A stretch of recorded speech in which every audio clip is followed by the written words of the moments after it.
working to make a living. But we don't really live in a time right now where we barely know poor. Now, I'm not saying they aren't disadvantaged and that we aren't still in need of that.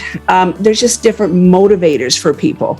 And so how do we give them the flexibility to work the hours that they want? Some salons are even allowing these stylists to choose what it is that they want to earn. Now, I have a salon system that we're going to be talking about when we get into the hiring portion, called the IGT, which is an independent individual growth track, where again, you're putting your stylists in control of their futures. And how do we work that into a way that actually benefits everybody?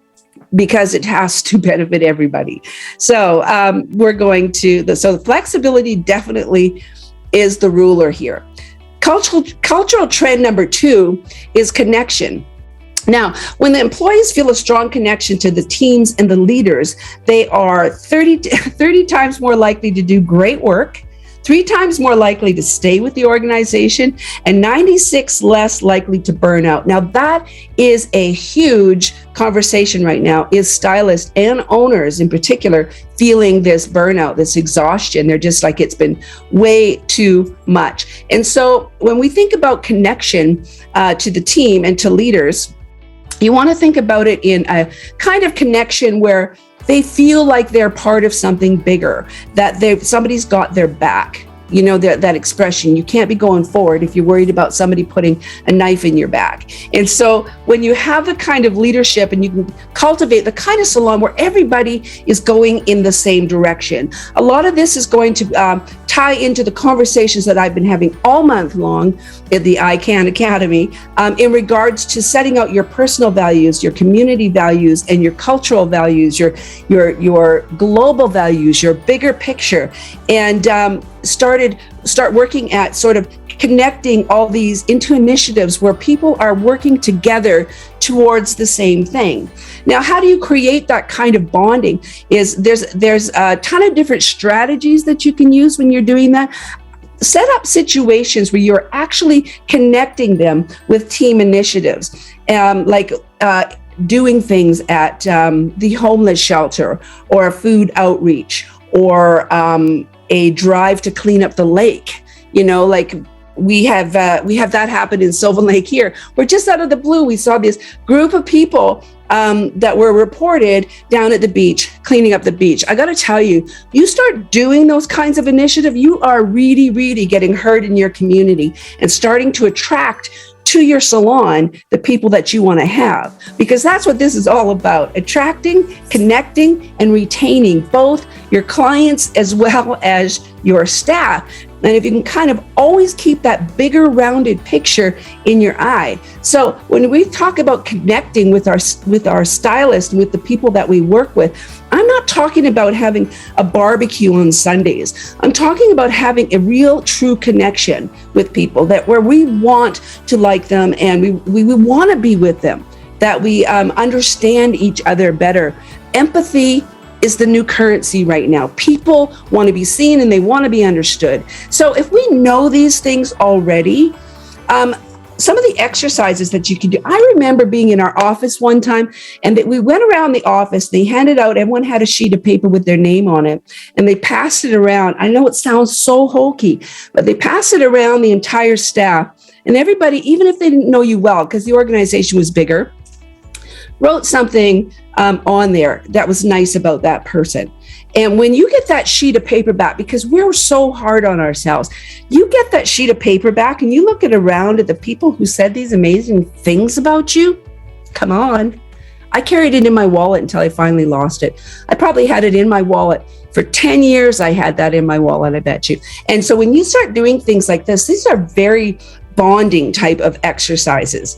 You know, you can do the an Enneagram, figure out who it is. Now, the nice thing about doing things like these types of exercises, just for a quick, brief beginning part of the meeting, you might even have, you know, people rolling their eyes or whatever.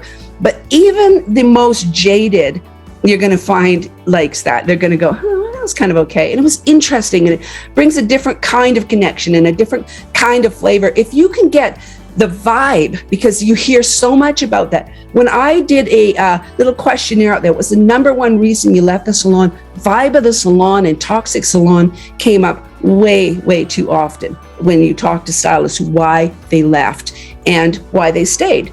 And so when you start getting this kind of connection going on, it can be pretty incredible. Another thing that works extremely well is salon explore and explain days. Like, give them tasks. They say if you want to make a friend, if you want to make a true friend, ask them to do you a favor. It sounds crazy, but when you're asked somebody to help you and do something, two things happen. There's a law of reciprocity. There's that give and take that always goes on when people are working together and leaning on each other. And ask the very act of asking somebody to do a favor or to help you with something is an act of trust. And it just goes super far. I would consider handing out, it's just a thought, a little sheet and ask them, or a sheet, or old school, a little document on their phone, where next time they go into business, I want them to note the things that they really enjoyed about their experience in the business, and have them write down why they go to where they're going, and to just report it back to you for your information. And then you can have a meeting around that. What made those experiences really good, and how can we be more of that? They will feel like they are part of building the culture of your salon. You can't just walk in and go, okay, this is our salon culture, everybody get to it. You got to do this. We believe in that. We believe in this. You'll just sort of naturally be able to be embracing this whole cultural thing, and your vibe is just going to become absolutely amazing. Do a salon beauty day, which is definitely like once every 6 weeks. You just close down the salon, and all of you have like a hair free-for-all. Even if you did that once a quarter, where you even brought in wine and cheese and appreciation, because that's a big one too. Recognition and appreciation. Huge trend. So those are just a few ideas. I know you have some of your own ideas, which would be for you to explore. I just know that your mind is already thinking of cool stuff for you to do. This is kind of a neat idea, just to put up, everybody in the salon is going to be a different type of personality. This is just 5 different personality types that you might find within the salon, because not everybody is the same, and not everybody's going to react the same. And putting something like this up in your back room just makes everybody aware that everybody is different, because we have a tendency to think that people are like ourselves. So when people act in a way that we would not act, we judge that, and we're just like, oh, can you believe that she's like this or she did that? Because we do not have the empathy that it takes for us to understand that they're not doing anything right or wrong or anything. They're just simply doing them. And so I think that just sort of posting this and making fun with it, and having everybody sort of say, who do you think you are, and have them pick themselves. And I don't know, these are the kinds of things that are bonding type exercises. I really encourage you to create that kind of culture and that kind of environment and that kind of vibe, because that kind of vibe is felt. I've walked into salons before. You can tell the minute you walk in, and you know what I'm saying. If there's just like, if people are laughing and joking and sweeping up each other's hair and having a talk, you can feel the difference. Or you've got a bunch of people all sitting around on their phones because they'd rather engage with that phone than have to talk to you. So, it's worth creating that kind of friendliness, if you will. Talent magnets, 6 essential elements that define thriving cultures. And this was kind of interesting. The employees sense a sense of purpose. Like, they want to feel like they're valued. They have a reason. Everybody has a bigger purpose, a bigger why. And they want to feel like they have a sense of purpose. They want opportunity, which is why I think having a growth track is so important today. The independent growth track model that I promote gives you an opportunity for them to actually pick their own growth track, because everybody is going to be at a different place, but they want opportunities to grow, a sense of success, of actually getting someplace. And I think that the new leadership role is coaching, and that the new leader is a coach and a cheerleader for the people that work in the salon, and that you should always be pulling people up. And if you're a stylist, you should always be pulling up your apprentices. So you want to give them a sense of success and appreciation. I can't say enough. A lot of people just feel underappreciated, and a thank you just goes so far. And we just don't really do enough of that, I think, in the world, like not just in our salons, of just recognizing what people do. A sense of wellness and well-being, and a sense of leadership. Like they want to feel like there's somebody at the helm who's got this, who's got their back and who's looking after the details. The major reason why people are going back into salons is they do like that growth structure. They do like to feel like there's something going on and that somebody is looking after the direction, and they don't like the minutia. They're artists, and they don't like all of the books and the getting the marketing done and getting the systems in place and making sure the computers right. They don't like that. And independents have to do all of those things. And so a lot of stylists, when they became independents, went, you know what? This isn't as fun as I was hoping it would be. And so they're looking at these new commission environments. And when I say environments, I really mean it. It's more than just the sliding scale or your commission structure or how much you're going to offer. It's more than that. And if you can give them more than money, they will require less money, because you only have so many percents. 100%, that's it. And so you got to be careful about that. As an owner, you know that. So what additional benefits and value can you bring to working at your salon? And that's really where the culture comes in, for sure. Okay, so self-management. This is, again, self-management. Challenge the stylists to attempt to find their own solutions. One of the things as an owner that you want to quit doing is having to micromanage everybody and say, what should I do? So-and-so came in and she's got this going on, or such and such is happening. And like, you're supposed to be solving all of these problems, but you're not supposed to be solving all of those problems. If you can create an atmosphere of self-management where you're not micromanaging your people. The thing with not micromanaging that you just need to remember is 70% perfect is perfect. If you're going to ask people to look after their own situations, or if it's something that's a little trickier, you challenge the stylist to find some solutions, to think of what would be good, what do you think a good thing to do in this situation is? And then make an appointment for the next day to discuss it.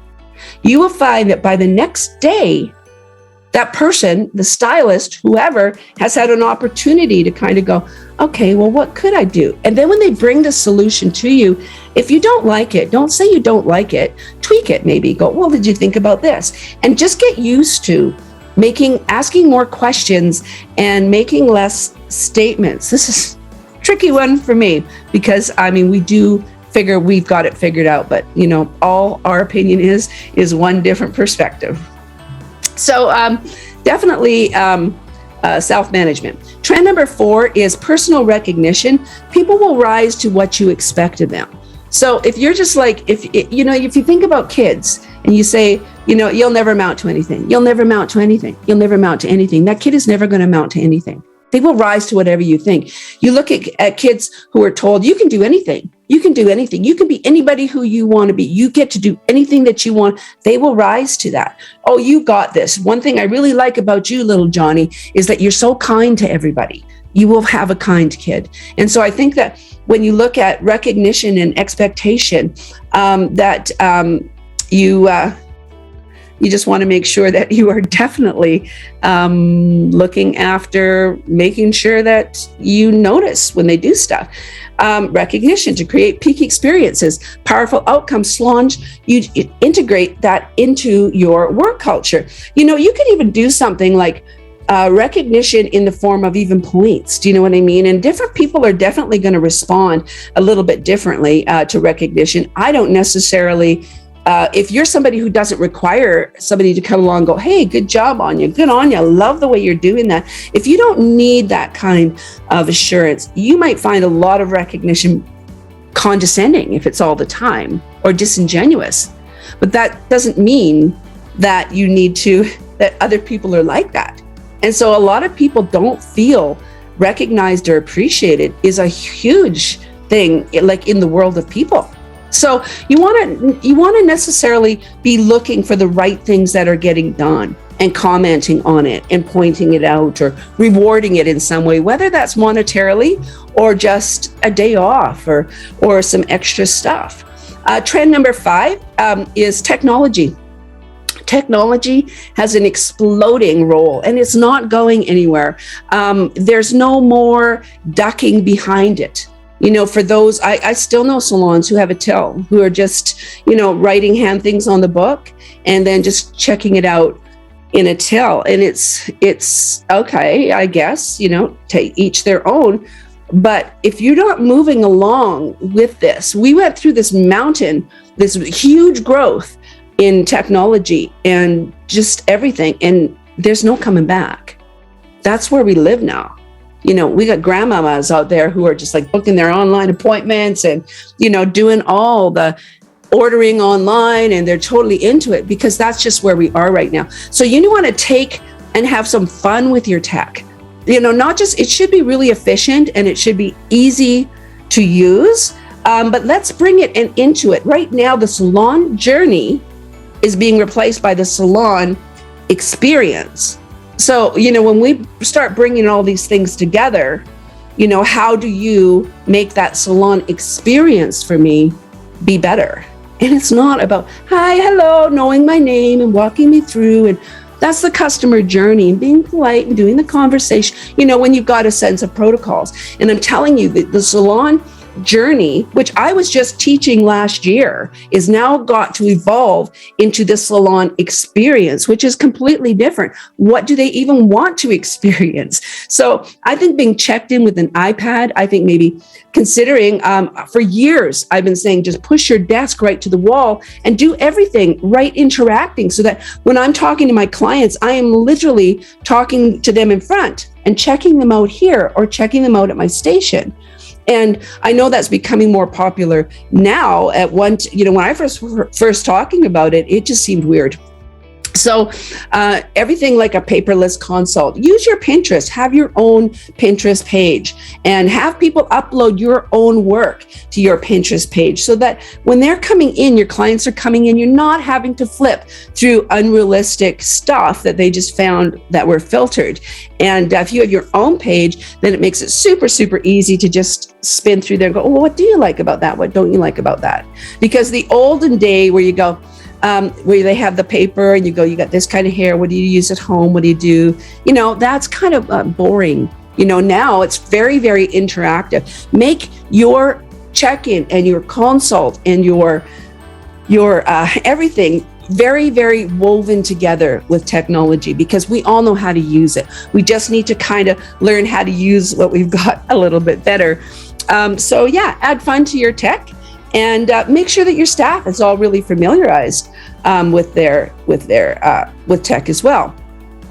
And so that kind of is going to wrap up what I was going to talk, everything that I have to say about building your culture into your salon, and how to sort of involve these types of things into your, the big conversation right now is hiring, and coming up right behind that is definitely getting new clients.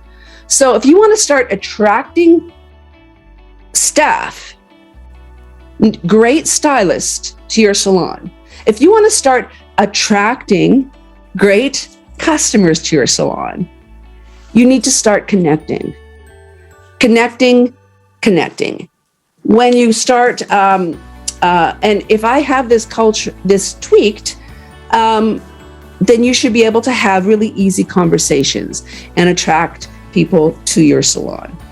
So I hope that's given you enough to think about here. When we start thinking about building a salon that people want to work at, as we move into January, we're going to be firing up the How to Hire Today's Stylist. And these things are all going to become relevant, and we're going to all slide it in together and give you an actual blueprint of things that you can do and how to get that message out into your community, how to get the word out. And we're going to make you not only the busiest salon, we're going to make you the salon that has the easiest time hiring.